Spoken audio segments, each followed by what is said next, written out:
I've been looking so much forward to join you today. I'm traveled in from Horsens all the way to Billund, traveled to Oslo, and I've been here since yesterday, and I've been here the entire day enjoying all of the great presentations. So a pleasure to be here. I've been looking forward to it, and now that I've listened to Norwegian the entire day, I thought it was only right that I do my entire presentation in German. No, obviously I'm going to stick with English because I know that it might come a little bit better across. But we have plenty of time. I see we are ahead of schedule, but we also need to be ahead because I have like 85 slides.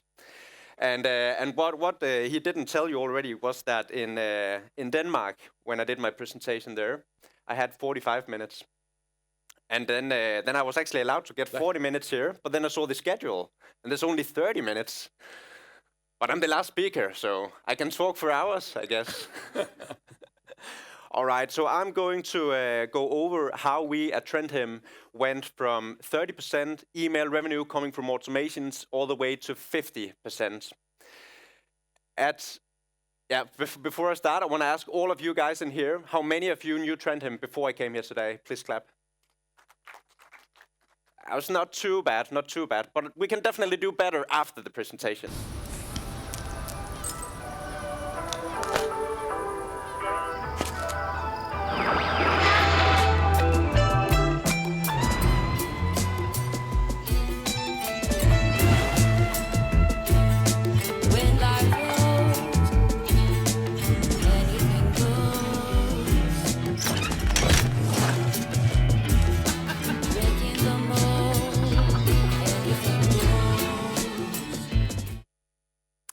Anything goes with confidence.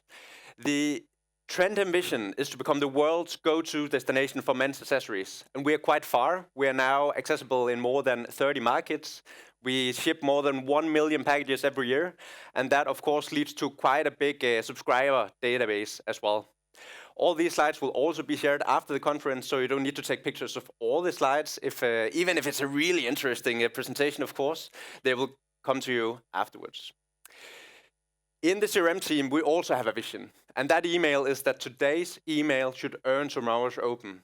And this is a vision, and it might be impossible to actually get there, but as long as every single action we do every day gets us closer to this goal, then we think that's a success. And what does that actually mean? It means that the subscriber getting your email today should feel inspired, so inspired that they actually go looking for the next email sent from you. And that's the major goal, and that is what we are going to focus on when we implement these new automations. So when I started at TRENDHIM 3 years ago, we had like a major issue.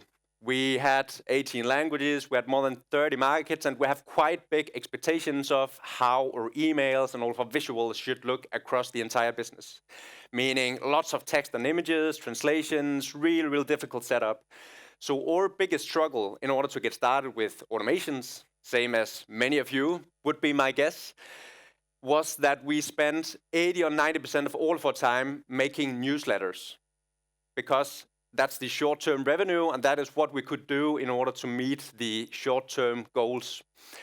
So we rebuilt this entire process. Took us like 6-8 months to rebuild the entire thing, implementing new platforms and such. And in Q4 2022, we sent 77 emails in 2,387 language variants. So it's a quite efficient setup that we have set up now, and we are only 3 people doing this together with some freelance translators. So it is very efficient. So that was the biggest blocker we had back then. Right now, we are 7 days ahead with all email scheduling. We are 30 days ahead with all email production, and we are 60 days ahead with all email planning into the future, which gives us a lot more time to spend on what we think is the most interesting thing, dynamic content in broadcasts and or automations. This is the production flow. It takes about a month from start to beginning. I could talk about this for multiple hours if I was allowed. Because we did so many mistakes building this setup. So if you have any of these issues, please come to me afterwards, write to me on LinkedIn, do whatever. I'll be happy to share the insights that we have gotten throughout this process. So when I started 3 years ago, the split between automation and newsletters was that 32% of the revenue from automations, and we got 68 of all of the email revenue from all of our newsletters. But when looking at the number of emails we sent, it was actually only 2% of all the emails we sent that was automations, and 98% was newsletters. And I think that's quite common for a lot of businesses. So it goes without saying, these automations perform a lot better. But how much better do they actually perform? 2,738% better. That's 27 times better. So do we need more automations? The answer is, of course, yes, we need more automations. So we initiated Project Automation Madness. And Project Automation Madness consisted of 7 new automations plus a brush up of 3 existing automations that we had within our setup already. And then we implemented a product and a category interest flow. We implemented a bonus flow, a win-back and re-engagement flow, a rest-in-peace flow, a pre-back and stock flow, and an educational flow. And these are exactly the flows that I'm going to go over with you in this presentation and share all of the insights and exactly how we structured this flow to begin with. So now we have 58 slides left and another 30 minutes or so, possibly a little bit more, let's see. So we kicked off this project by looking at the good old funnel, the AIDA model, as you have probably seen in school or something already. And we placed the existing automations within the funnel in order to see, where do we have automations today. And the further down the funnel, of course, the higher conversion rate, but the lower volume. And the further up the funnel, the more volume, but the lower conversion rate. Then we took the basic automations that we had, the welcome flow, abandoned browsing, and abandoned cart flow, and we wanted to optimize exactly these flows that we had within the setup already, because this was where we could see we had the highest volume and the highest conversion rates already. We could also have skipped these flows and just jumped to the fun thing, which would be to create the new flows. But in reality, these are the core flow for us if we really want to move on the revenue. So we did a brush up on these 3 flows. This was the welcome flow before the Automation Madness project. And we took in a lot of learnings that we had learned throughout those 6-8 months that I had been in the business. And then we took our best learnings from our broadcasts, put them in here, but we actually kept the offering within the welcome flow exactly the same. Doing so, we increased the conversion rate inside the welcome flow with no less than 11%. And while 11% might not seem like a lot, the welcome flow is by far the best performing automation that we have at all. And we have approximately 1 million customers through the e-commerce shop every single year. So 11% is a lot for us. Then I came from a consultancy background. And consultants have great ideas, as you've heard today. And my great plan when I started at TRENDHIM was already laid out. I had this framework that I wanted to implement in the business. And then I had a copywriter in the team, Ingvi, came to me and said, Kenneth, that abandoned cart flow you came up with that you want to build, I have a better idea. And then he invented the story about James. And James is so excited that you went onto the side and you added some products to your basket that now James ran into the warehouse. He picked some products in the warehouse and packed the package for you, ready to send it out. Only one issue being that you never finalized that order. So now he's standing there alone in the warehouse waiting for you to complete the order.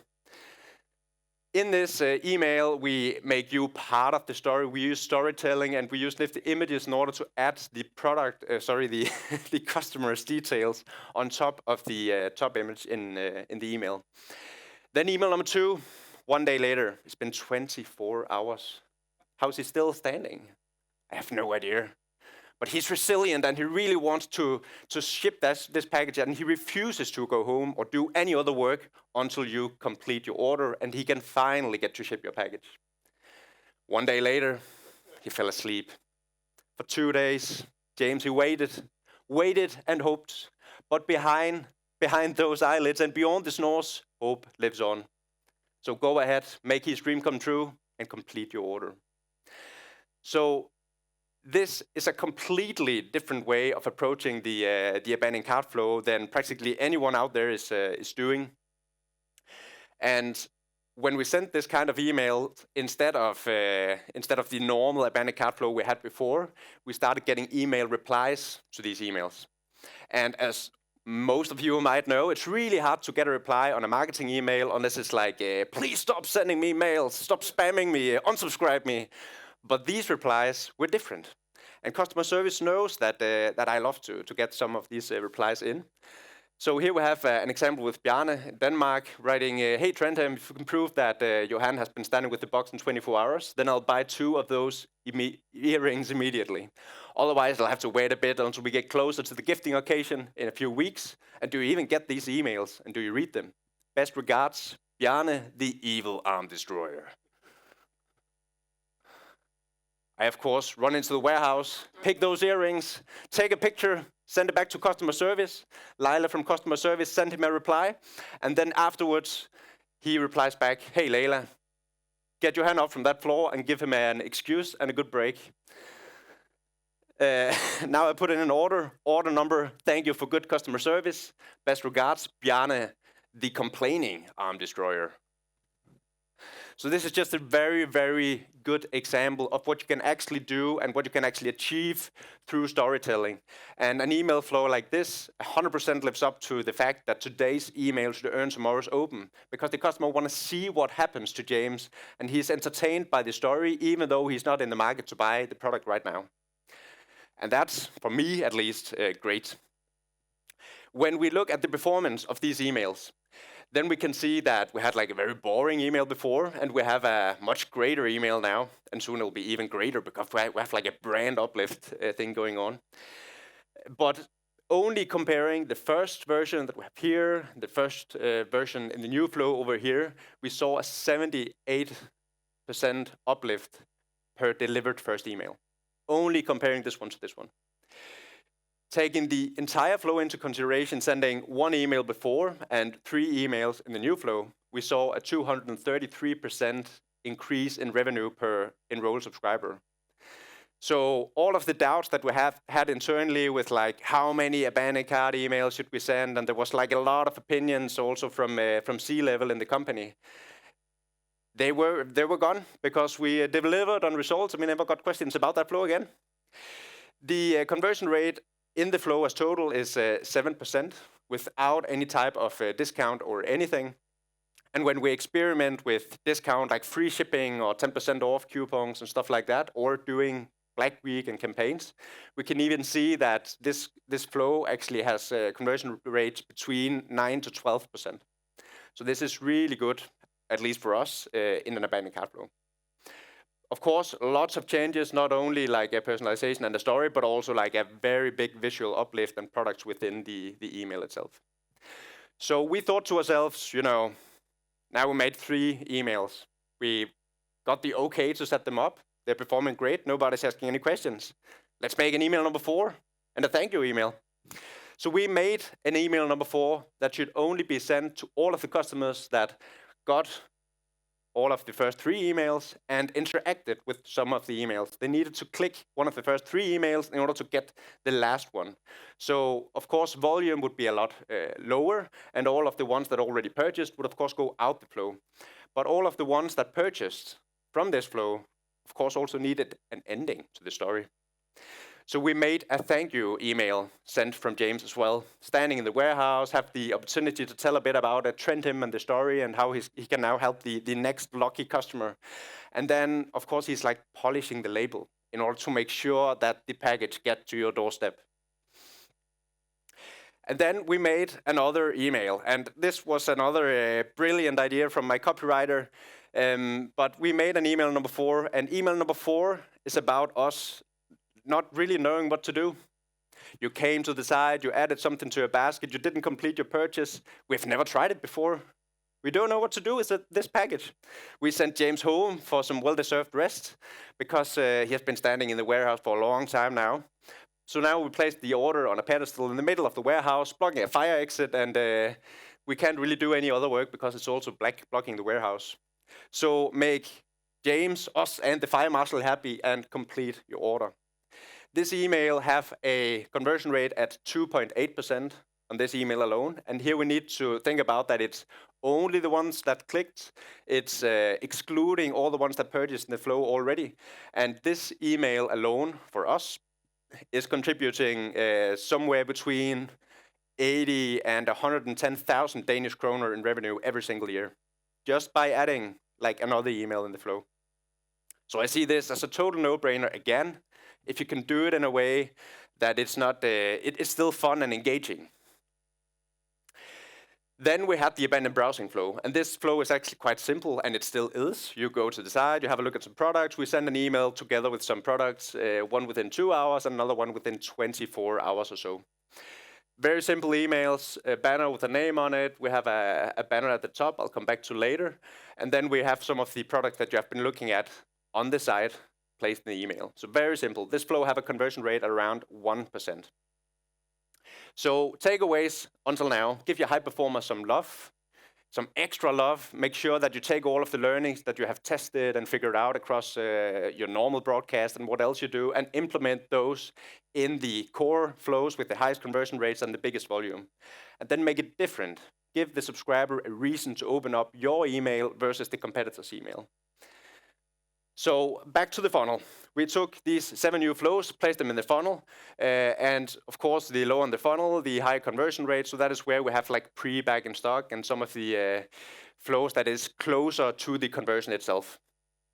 And then before I move on in the presentation, I want to ask how many of you guys in here are sending marketing SMS text messages. Please clap. Like a little bit of clapping, okay. How many of you guys sending SMS marketing messages have user-specific click tracking in those SMS messages?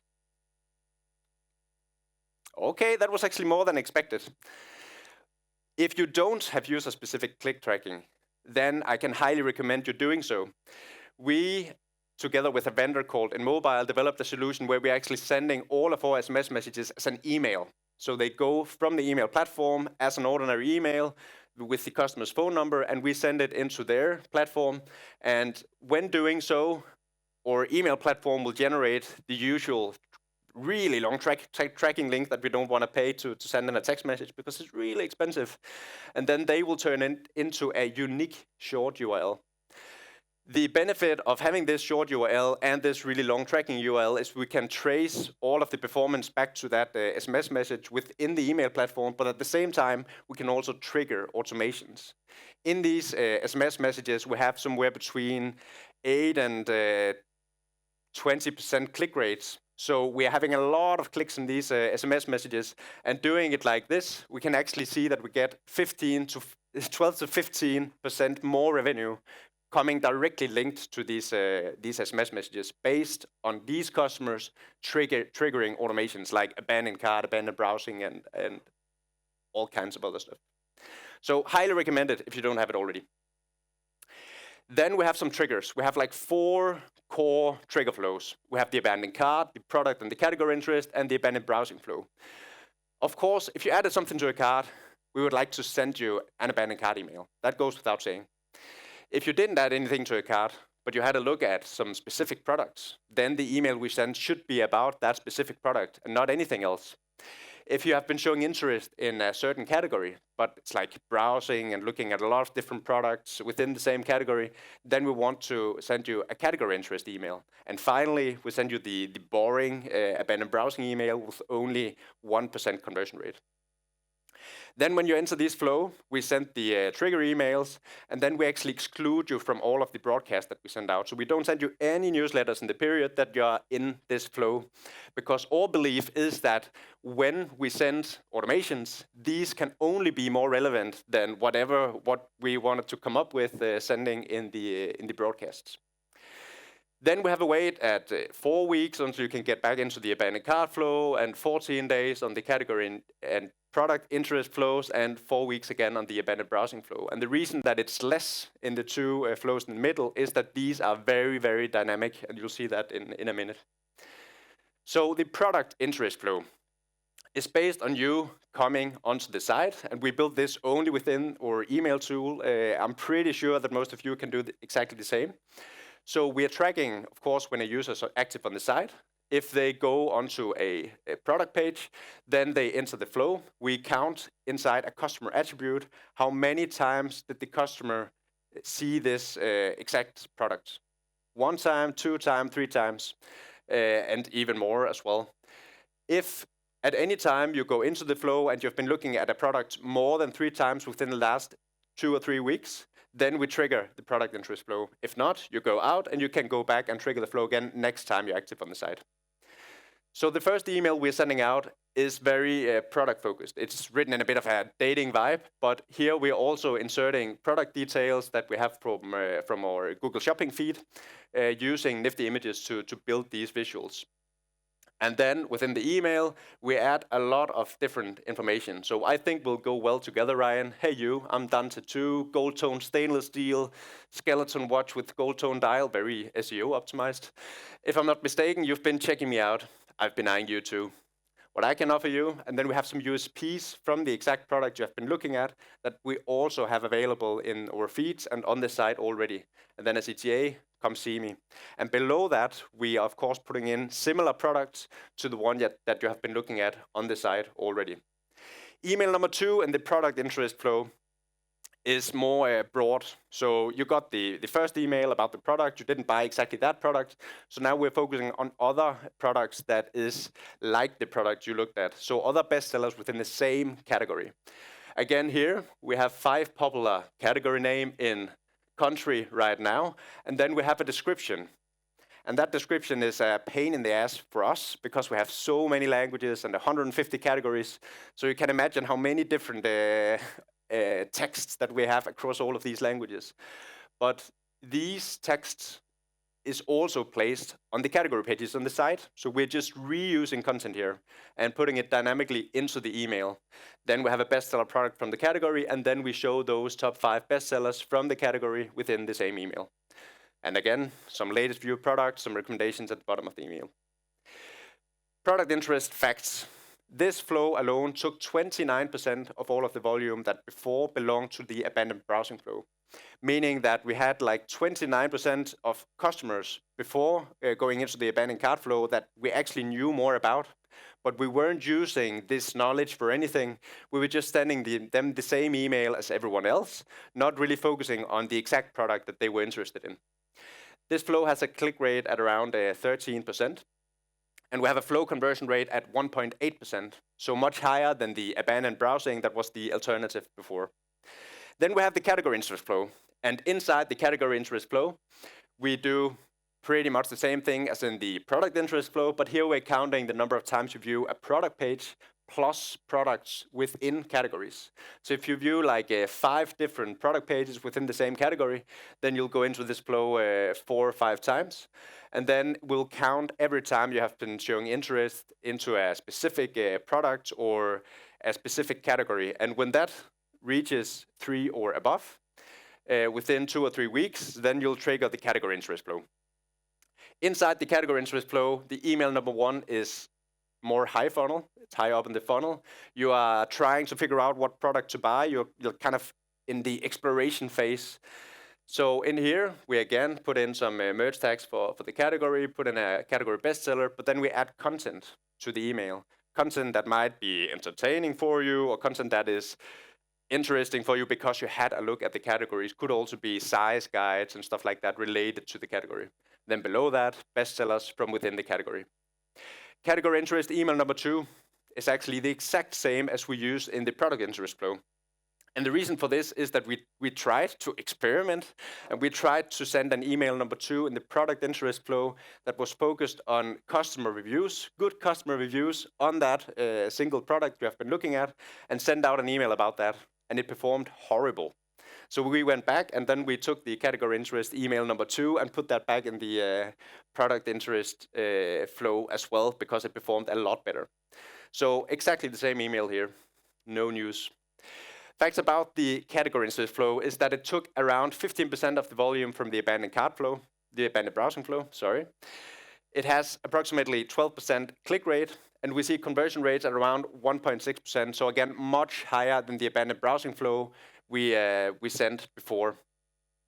And then we have nifty images, and I've showed nifty images quite a lot of time because it's a really easy to use tool that you can use without any involvement from engineers or developers or IT or whatever that is sometimes a blocker in all line of work. Here you can use it as a no-code URL-based solution. It's very drag and drop. And you can make visuals based on product data from a Google Shopping feed or Google Sheet or whatever, and it can also get customer delivered through the URL. I have an example up here that shows the code we add into an email. Then you can see first name equals Kenneth, and then it will generate a picture for me with my first name on it. Then I have another example with some rule-based images that we use. And that is in order to create synergy between our newsletters and our automations. We have around 80 live automations that we need to update every time we're running a campaign, because we want to visualize within the automation that now we have Black Week, or now we have summer sale, or now we have like any other campaign live. And this was taking us forever, updating all of these emails across all of the languages every single time. So we are using nifty images now to add what we call a message banner and a campaign banner above and below the content in these automations. And what's good about this is that these images is loaded at the time the customer opens up the email. So if you send an email this week, you have a campaign live next week, and the customer opens that email you sent a week ago during the campaign period, then it will actually load these campaign banners in that same email. But it's, of course, also added to all of the emails that we sent throughout that period, increasing the conversion rates in all of the automations, now that we are excluding all of these people from the newsletters because we want to send more relevant emails. This is an example of the Google Sheet we use to manage these banners. So quite simple, links to all of the different images, URLs to where they should go, start date, expiration date, and then all of the different languages, and then nifty images can handle the rest on its own.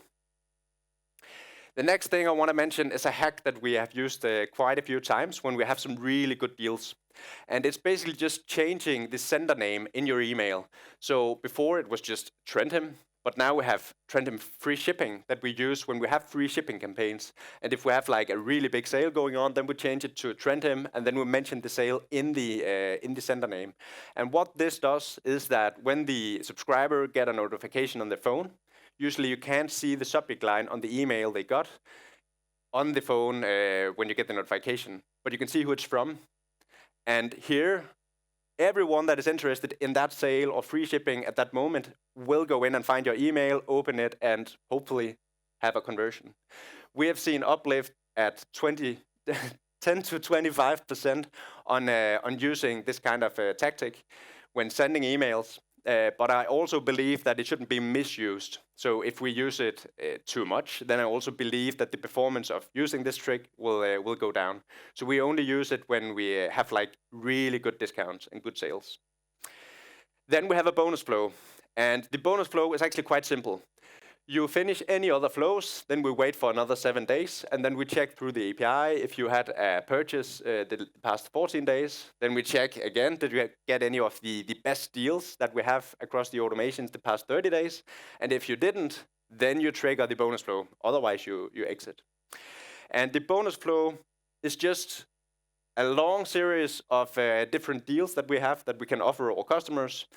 And then we basically just check, did you get the first deal? No, you didn't. Then we trigger the email campaign for that deal. And if you got that deal already at an earlier point, then we go to deal number 2 and 3 and 4 and so on. So quite simple, but very beneficial in order to catch up with some of these customers that didn't convert in the flow they were enrolled in to start with. So fact about the bonus flow is that it picks up customers in the interest and desire stage. So it's some of those customers that have actually shown interest and they might be ready to buy, but they didn't buy yet. So now we need to give them a good reason to. And then, of course, making less delays from other flows, we can have a higher conversion rate, but also less incremental value, meaning that the more people that get this offer early might have made a purchase anyway. So if we have a longer delay, then it's less people that would have bought anyway that get this great deal. Then we have a win-back and re-engagement flow. And here we have pretty much the same deal for both of them. So if you turn into what we call an inactive subscriber, then you get the best deal that we can possibly offer you in the email number 1. Delay 1 day, you get an email reminder of this 48-hour flash deal. Then we delay another 5 days. We check if you're back on the active subscriber list. And if you're back on the list, then we do nothing. If you're not, then you go to the rest in peace flow. We also trigger this to our active subscribers. The active subscribers that didn't buy the past 180 days, they get a similar deal because we want to get you back into the business and we want you to convert on our side once more. The rest in peace flow is 2 emails. The first email we send you warning you about that we can see that you are inactive and you're not really engaging with our emails. And because you are inactive, we're sending you this email that you need to click in order to stay on the list. Then we delay 5 days, check if they're back on the active list. And if they're not, we send them email number 2, just telling them that now we are actually going to delete you from the platform and you won't receive any more emails from us.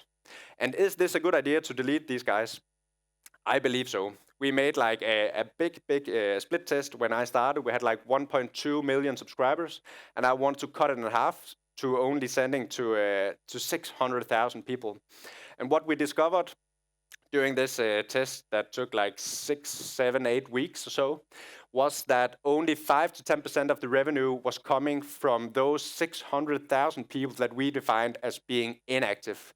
And then it's the question, do we want to disturb 600,000 people in order to get like 5 to 10% extra revenue? And my answer to that is clear, no. Because we get better deliverability when we send to the users that actually engage with our emails. And a flow like this, cleaning up, gives better list hygiene, better deliverability, and it also gives us less inactive subscribers in the platform. And many of these email platforms is charging by the number of users you have within the platform. So if you can clean up and delete some of these guys because they're not really delivering any value, then you also save a lot of money on your email platform. Then we have the pre-back in stock flow. And the pre-back in stock flow is kind of a no-brainer if you already today have a back in stock sign up on your site. Many e-commerce shops in general don't have a flow like this, but it's basically just a thank you email to the customer that the customer sees as a service, confirming that they signed up in order to be notified when this product comes back into stock. And then in that same email, we add other products that is in the same category or is similar to the product you already looked at.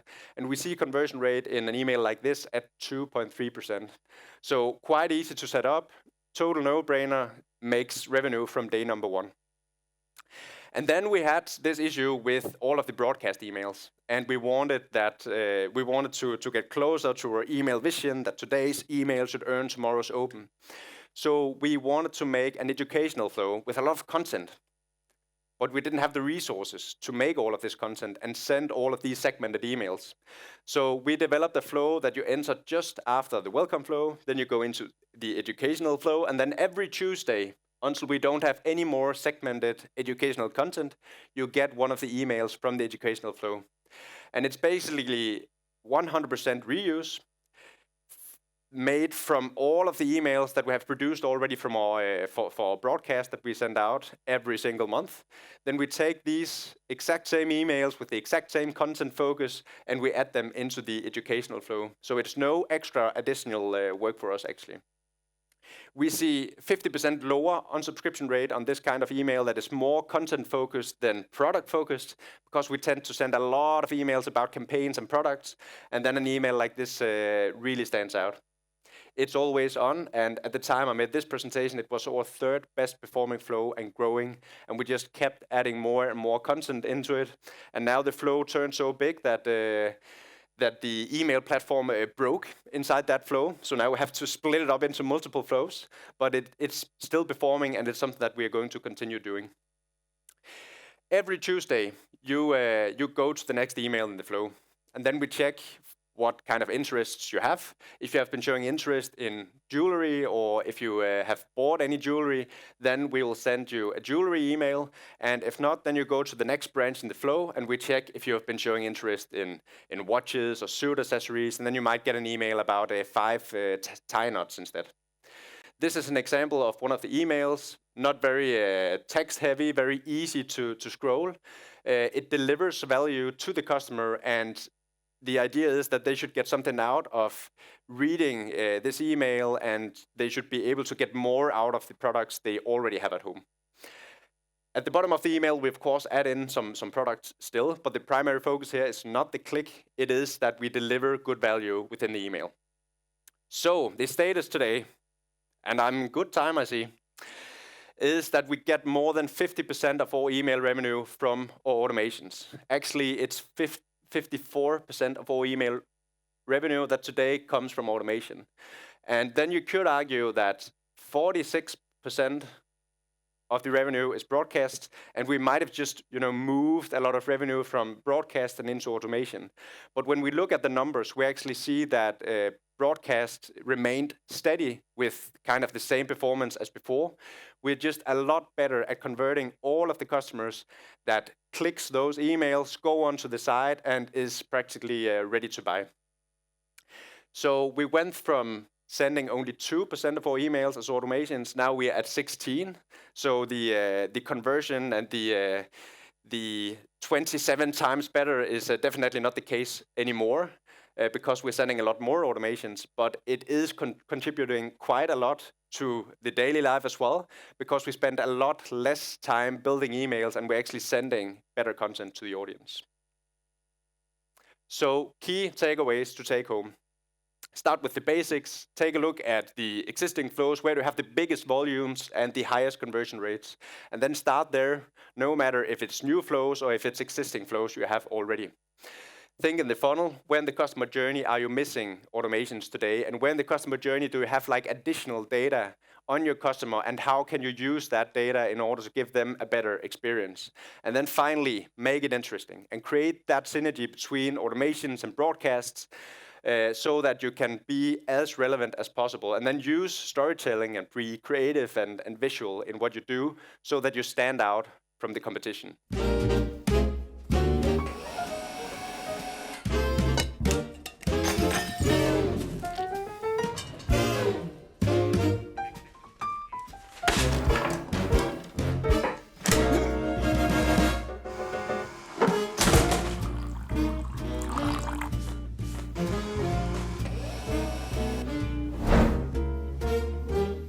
Everything men wear but clothes. TRENDHIM accessories. So how many know TRENDHIM now? Thanks a lot. Thank you for listening. It's been a pleasure.